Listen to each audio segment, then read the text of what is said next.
बाबा, खूप बोर होतंय. काहीतरी नवीन फ्रेश ऑर्डर करा ना. माझ्याकडे एक सरप्राईज आहे. गोकुळचा आस्वाद परंपरेचा गोकुळ आईस्क्रीम सोबती प्रत्येक क्षणाचा गोकुळ आईस्क्रीम.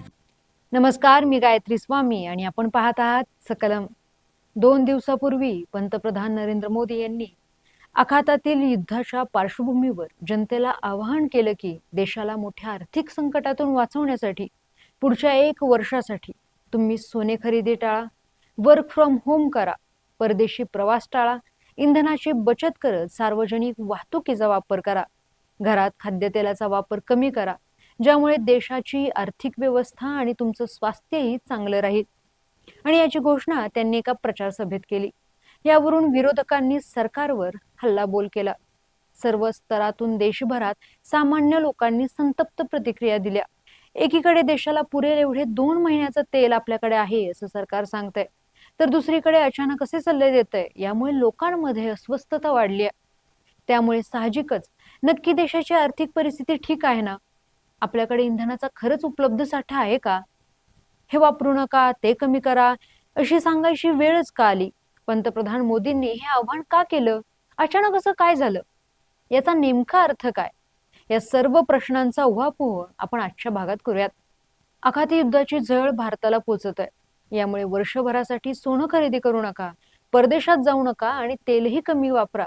मोदीजींचे हे सल्ले म्हणजे त्यांच्या 12 वर्षाच्या नाकर्तेपणाचे खापर आखाती युद्धावर ढकलण्याचा प्रयत्न आहे, असा हल्लाबोल विरोधक करत आहेत. जेव्हा इराण, अमेरिका, इस्रायल यांच्यात युद्ध भडकलं तेव्हा भारतात बजेट सेशन सुरू होतं. या आखाती युद्धामुळे देशाच्या इंधन पुरवठ्यावर, एलपीजीच्या कमतरतेवर आणि गल्फमध्ये अडकलेल्या 10 लाखाहून अधिक भारतीय नागरिकांच्या सुरक्षेचा प्रश्न, या सर्वांचा देशावर होणारा परिणाम आणि कराव्या लागणाऱ्या उपाययोजना यावरतीही चर्चा झाली पाहिजे, अशी मागणी विरोधकांनी केलेली.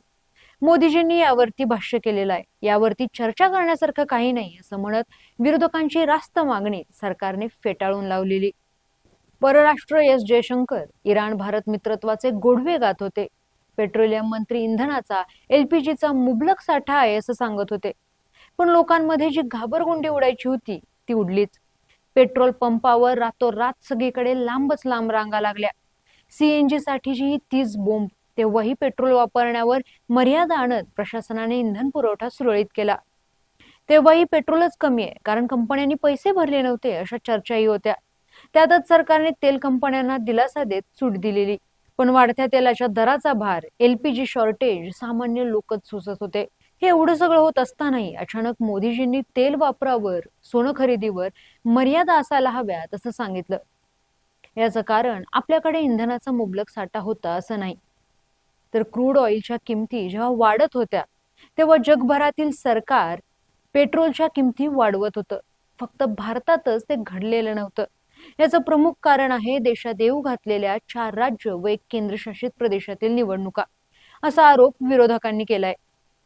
याच्यासोबतच आपलं परराष्ट्र धोरण, अंतर्गत अर्थव्यवस्था ही पद्धतशीर मोडकळीस येत आहे, असा आरोप विरोधकांनी केलाय. त्यांचं म्हणणं आहे की देशाची अर्थव्यवस्था गेल्या 6 वर्षापासून ढासळतच आहे. देशाने सरकारी आकडेवारीनुसार 2026 मध्ये 71.96 बिलियन अमेरिकन डॉलर्सचे सोनं आयात केलं.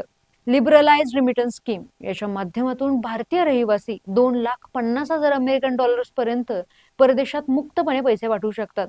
ही योजना शिक्षण, प्रवास, वैद्यकीय उपचार, शेअर्स खरेदी, प्रॉपर्टी खरेदी या सर्व गोष्टींसाठी वापरता येते.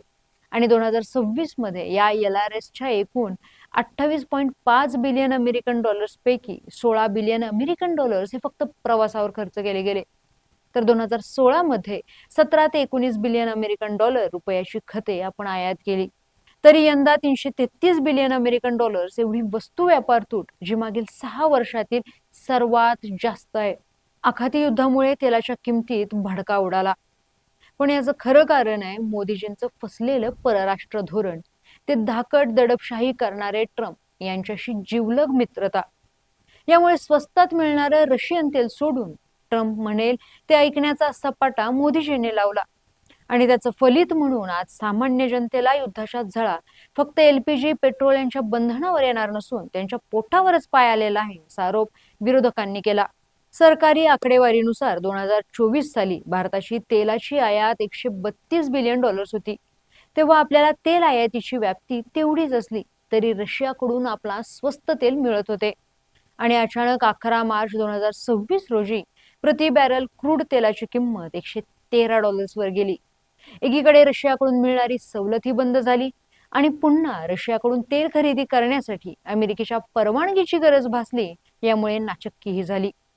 साधारणतः यंदाच्या वर्षी आपली आयात $140 ते $150 मिलियन पर्यंत पोहोचली आहे. देशाच्या आर्थिक गाड्याची 2 चाकं असतात, एक कॅपिटल अकाउंट तर दुसरं करंट अकाउंट. भारत नेहमीच करंट अकाउंट डेफिसिटचा भार सोसत आलाय, जी मुख्यत्वे व्यापारी तुटीमुळे होते. आणि जेव्हा यातली ही तूट अवाक्याबाहेर जाते तेव्हा आपल्याला परकीय गंगाजळीने भरून काढावी लागण्याची शक्यता निर्माण होते. आणि यावर्षी आपली करंट अकाउंट डेफिसिट ही $29 बिलियन वर पोहोचलाय, 2023 नंतर सर्वात जास्त. यामुळे 6 वर्षात ढासळत जाणारी अर्थव्यवस्था तर निवडणुकींसाठी 2 महिने देशासमोरील आर्थिक संकटाकडे सरकारने ढुंकूनही पाहिलं नाही. यामुळे आज सामान्य माणूस अडचणीत आलाय असा आरोप विरोधक करत आहेत. या आर्थिक संकटाचे प्रमुख कारण हर्मुजची कोंडी आहे. पण युद्ध थांबलं तरी परिस्थिती निवळण्यासाठी थोडा काळ जाईल. तोपर्यंत आर्थिक संकटाशी भारताला सामोरच जावं लागणार आहे. 1962-1965 या युद्ध परिस्थितीत सरकारने लोकांकडे अशाच मागण्या केल्या होत्या. या मागण्या रास्त असल्या तरी सध्याचे सरकार स्वतःचा खर्च आटोक्यात आणणार काय याची माहिती सरकारने दिली पाहिजे. लोकांना सल्ले देताना सरकार, त्यांचे नेते यांच्याकडूनही केली जाणारी उधळपट्टी ही तातडीने थांबवली पाहिजे. देशाची आर्थिक स्थिती ढासळत असताना लोकांनी काय करावे न करावे हे सांगणं गरजेचंच होतं. पण हे असं का झालं याचं स्पष्टीकरण लोकशाहीत देणं जास्त महत्वाचं असतं. कदाचित याचा विसर राज्यकर्त्यांना पडलाय की काय असं वाटतं. लोकांनी काय करावं हे तर सरकारने सांगितलं, पण सरकार काय करणार आहे हे अद्याप अस्पष्टच आहे. यामुळे लोकांमध्ये अस्वस्थता, संभ्रमाचं आणि भीतीचं वातावरण आहे. तुम्हाला हा व्हिडिओ आवडला असेल तर लाईक करा, शेअर करा आणि आपल्या चॅनललाच म्हणजेच सकलमला सबस्क्राईब करा.